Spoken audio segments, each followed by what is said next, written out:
محمد الهادي البشير قد جاءنا حقا نذير. بسم الله الرحمن الرحيم. الحمد لله رب العالمين وصلى الله وسلم على سيدنا محمد وعلى آله وصحبه أجمعين. My goal in this series of presentations is to show why Islam is true. I'm doing this by taking the statement Islam is true as a claim in which the word Islam refers to the large claim that God created the universe, put us in it for a great purpose, and sent us messengers to tell us our purpose so that we might gain eternal happiness in our life after death. I'm proceeding in this series of presentations by breaking this large claim into a series of subclaims, beginning with the most important subclaim, namely the claim that God exists. In the second presentation, I demonstrated that God exists, arguing that the contingency of the universe is evidence for the existence of a necessary being. In the next presentation, I explained that necessary existence is the most important distinguishing characteristic that sets the concept of God, that sets God himself apart from everything else. And I explained that what it means for God to be a necessary being is that he needs nothing and everything else needs him. I then proceeded to examine a materialist objection to the argument for God's existence. And I explained that objection and responded to it in the previous presentation. In this presentation, I'm going to consider another objection, an objection that is raised by scientists who imagine that science has disproved the existence of God. This objection runs like this. Someone proves that God exists, as I did in the previous 3 presentations, and the scientists object that people only believed in God in previous times because they couldn't explain the way that natural phenomena happened. And they therefore feared them. They feared the eclipse, the volcano, the earthquake, and they invented the concept of God so that they could pray to him to protect them from these natural phenomena. When science came along, it explained the true causes of these natural phenomena, thereby saving them from their ignorance and fear. 2 observations about this objection. The first is that it's what logicians call an ad hominem argument. An ad hominem argument is one that attacks the intelligence of one's opponent without engaging their argument. Theists actually have an argument for the existence of God. I explained one of these arguments in the previous 3 presentations. This objection does not object to the argument. It doesn't say anything about it. It therefore does not even constitute an objection to the argument. The second thing to note is that it is what logicians call a straw man argument. Not only does it not address the argument, it actually misrepresents the argument. It twists the argument into something foolish in order to make it an easy target for ridicule. Let me illustrate this straw man argument with the example of a solar eclipse. 4,000 years ago, the ancient Chinese, they believed that solar eclipses were caused by sun-eating dragons. There was a dragon somewhere up there that was hungry and it was trying to eat the sun. This, according to the straw man argument, is an example of a supernatural explanation. It's called a supernatural explanation because it explains a natural phenomenon, a solar eclipse in this example, without reference to natural processes. It just thinks up and invents an imaginary dragon. These supernatural explanations, according to the straw man argument, are based on fear. So the ancient Chinese, they were scared that they would lose the sun, and the sun is the source of life, the source of light, the source of warmth. And so they imagined that there was a dragon that was trying to eat up the sun, and then they beat their pots and drums in order to scare away the dragon so that their precious sun would remain unharmed, and they would still gain their life, their warmth, and their light from the sun. And it seemed to work every time, because they banged their pots and their drums, and the dragon went away. Supernatural explanations are based on no evidence. They're not based on any evidence. The dragon is just imagined, and they therefore constitute not knowledge but ignorance. These supernatural explanations, according to those who present, according to the straw man argument, is called superstition. Then modern science came along, and it explained the phenomenon of the solar eclipse with reference to natural processes. A solar eclipse, we now know, is caused by the moon passing in between the sun and the earth, obscuring the sun from our view. This explanation is not a supernatural explanation, but a natural explanation, because it refers to natural processes. This explanation is not based on fear, according to the strawman argument, but instead it's based on a curiosity to discover the truth. And it searches for evidence, so it's an evidence-based explanation. And this makes it not ignorance, but knowledge. And that is the difference between science and superstition. The ancient Chinese were not alone in their superstition. They believed that the sun was being eaten by hungry dragons. The Vietnamese believed that eclipses were not caused by hungry dragons, but by hungry frogs. In Hindu mythology, they believed that the eclipses, solar eclipses, were caused by a battle between the gods, in which the head of an assassinated god, his decapitated head, chased the sun and the moon and tried to eat them up.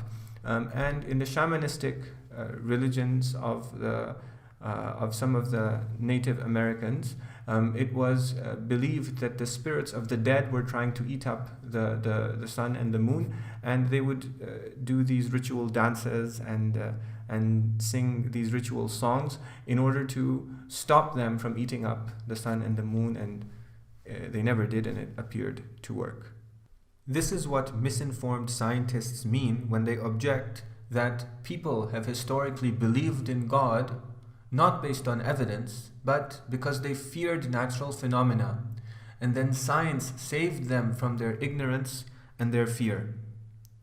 As I just explained, this is an ad hominem attack on the intelligence of theists that simply ignores their arguments. It therefore does not constitute an objection at all.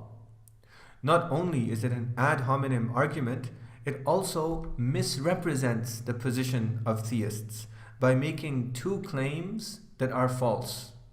It claims that people have historically believed in God without evidence, even though, in fact, as I will show shortly, they have historically believed in God based on evidence. And it claims that belief in God conflicts with science, even though, as I will now show, it actually coexists with science. Let's take the first claim, that people have believed in God without evidence. I've explained an argument for God's existence in detail in the second presentation, and then in even more detail in the two presentations that followed it. If you've watched those presentations, you have seen that the argument for God's existence is clear and compelling. But what you might not have realized is that the argument is also simple and straightforward, and actually doesn't need the detailed presentations that I gave. Because the argument is simple and straightforward, ordinary people, untrained in philosophy or theology, have used it throughout history. Muslim historians tell the story of a desert Bedouin who was asked how he came to know about the existence of God. He responded using an example from his desert surroundings. He said that footprints in the desert sand, in other words, indicate that someone walked, and camel droppings in the desert sand as well indicate that a camel passed. Shouldn't then the constellation-filled heaven and the valley-filled earth indicate that they were made by the all-wise and all-knowing Creator? This is a very simple and straightforward presentation of the argument that I explained in the second, third, and fourth presentations. It can be stated simply by saying that the universe is an effect. This is what theologians and philosophers mean when they say that the universe is contingent. The universe is an effect, and since it's an effect, it needs something other than it to make it be the case. So the universe is an effect that could only have been brought about by a being who doesn't need anything, by God, in other words, or in the terminology of theologians and philosophers, a necessary being. This simple and straightforward argument is the argument that the Quranic verses that I have cited are making. The Bedouin expressed the simple and straightforward argument using footprints and camel droppings. The Quran expresses it using other facts: the heavens and the earth, the night and the day, ships in the sea, rain, animals, winds, clouds. These are all great and numerous signs because they are all effects. They are all effects, contingent things, in other words, that could only have been brought about by God, or in other words, a necessary being who needs nothing but who is needed by everything else. The first claim, that people have believed in God without evidence, is therefore false. It misrepresents the arguments of theists in order to make them an easy target for refutation. The straw man argument also misrepresents their arguments by claiming that belief in God conflicts with science. This misrepresentation is based on the incorrect assumption that natural processes like solar eclipses can only be explained through one of two mutually exclusive ways. The first of these mutually exclusive ways is by reference to divine action. Scientists who construct this straw man argument derogatively refer to this kind of explanation as a supernatural explanation, and then negatively associate it with fairy tales of hungry dragons, frogs, divine beings whose heads have been cut off, and powerful spirits. The second way in which we can explain natural phenomena, this strawman argument goes, is with reference to natural processes. And so the second way in which we could explain the solar eclipse, for example, is with reference to the motion of the earth around the sun and the moon around the earth. Scientists positively call this kind of explanation, this evidence-based explanation, a natural explanation. Now, there are two things that are wrong with what I just presented. The first is that God is not a fairy tale. Whereas hungry dragons, frogs, divine beings, and spirits that chase after the sun and try to eat it up are not based on any evidence at all, belief in God is based on evidence. Explaining natural phenomena with respect to God's action is therefore not like explaining natural phenomena with respect to mythical creatures like the ones that we just mentioned. The second thing that's wrong with what I just presented is that the either-or dilemma between explaining natural phenomena with reference to divine action and between explaining them with respect to natural processes is a false dilemma, because natural phenomena can be explained with reference to both at the same time without there being any conflict whatsoever.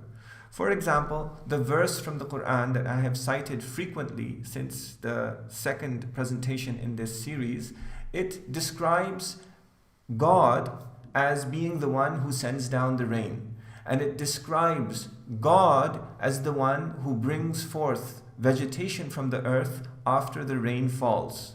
But it says that God brings forth the vegetation through the rain. This means that even though God is governing the universe and running everything, He establishes a relation between rain and the growth of vegetation. And this relation we can discern through empirical reasoning, and we can equally explain the sprouting forth of vegetation with reference to the rain or with reference to God.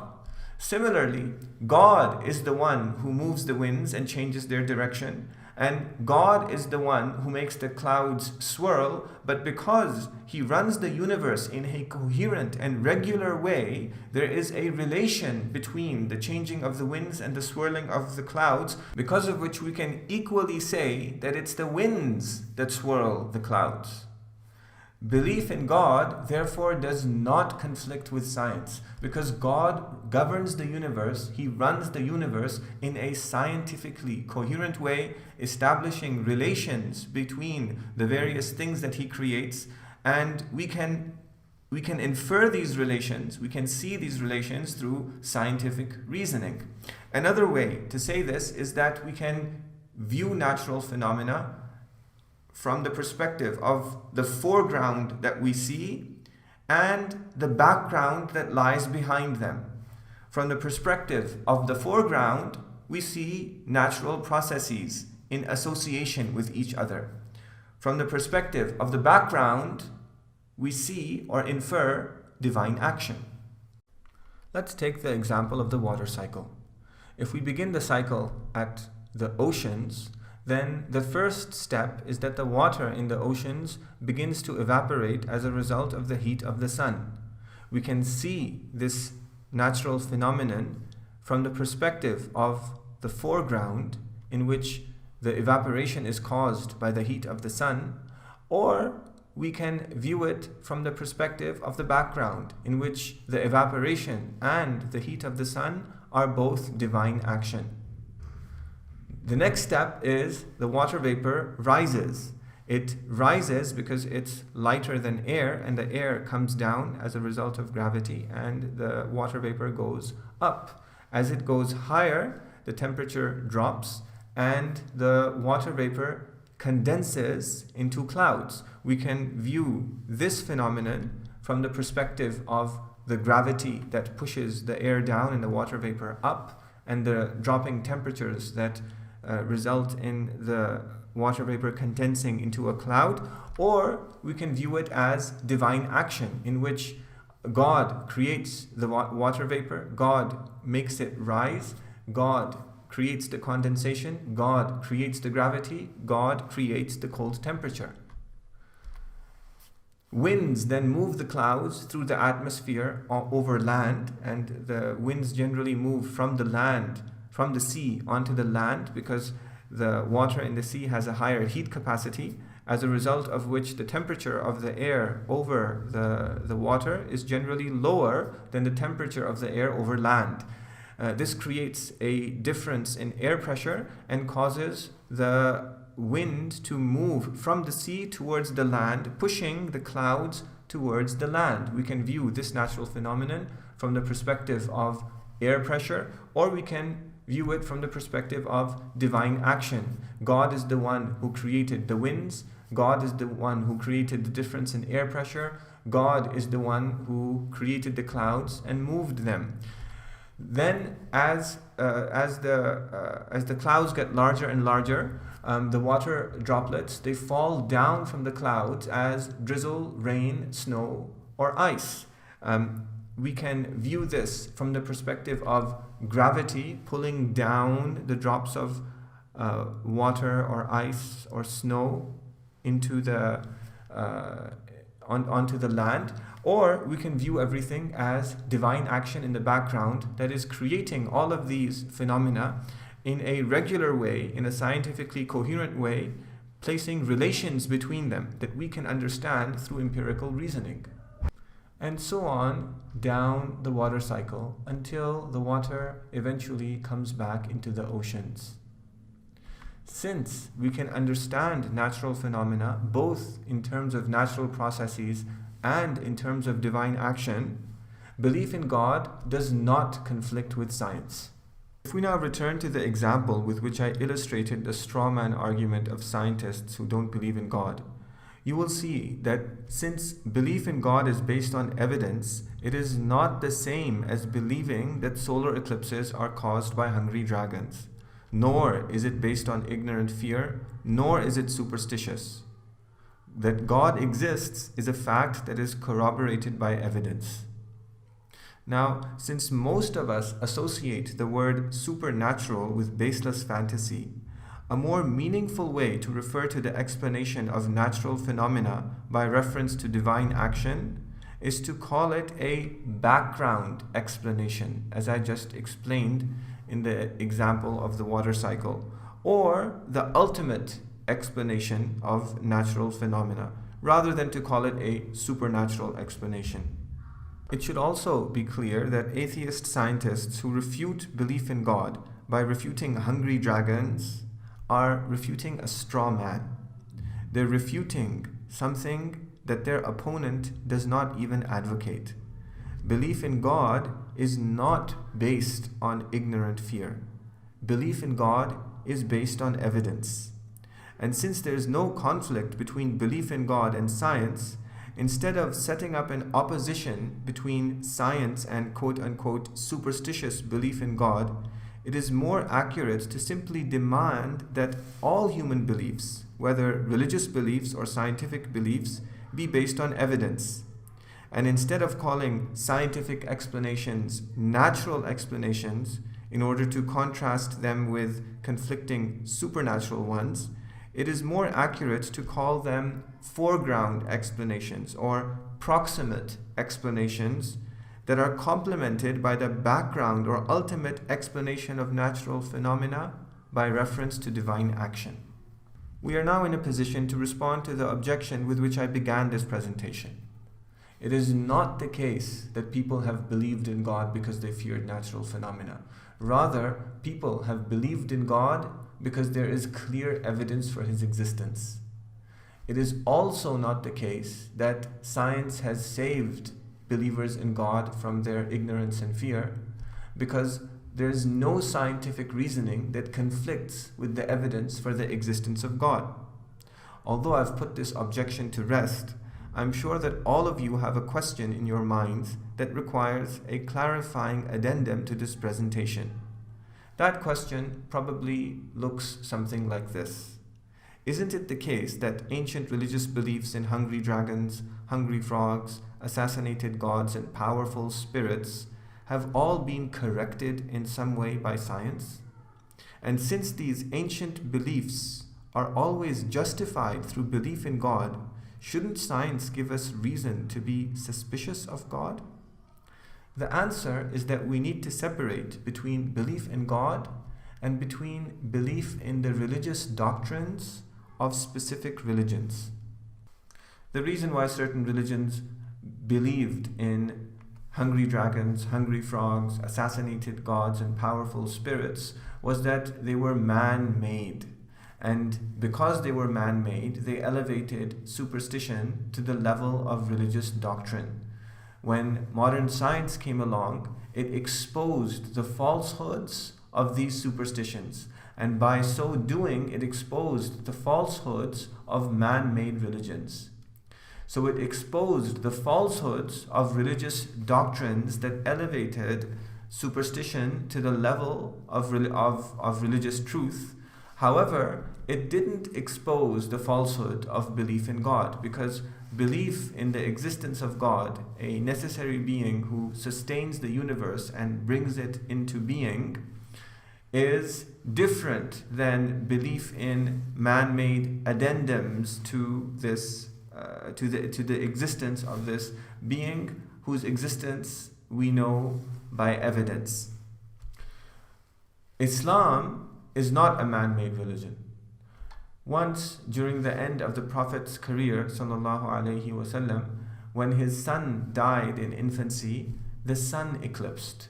The ancient Arabs, they had a belief in the effect of celestial phenomena on human life, and in particular they believed that the sun only eclipsed because of the life or the death of some important person. This was not different from the belief of the ancient Chinese, who held that the emperor had dragon blood within him, and the events in the heavens, such as solar eclipses, were related to the life and death of the emperor of the current ruling dynasty. The Prophet ﷺ, he rejected these beliefs, and he said that verily the sun and the moon neither eclipse because of someone's death nor because of their birth, but they are merely two of God's signs. They are God's signs because they are contingent phenomena that need someone to make them be. So he said, when you see them, then pray. We're going to talk about prayer in presentation number 13 when we'll talk about worshiping the one God.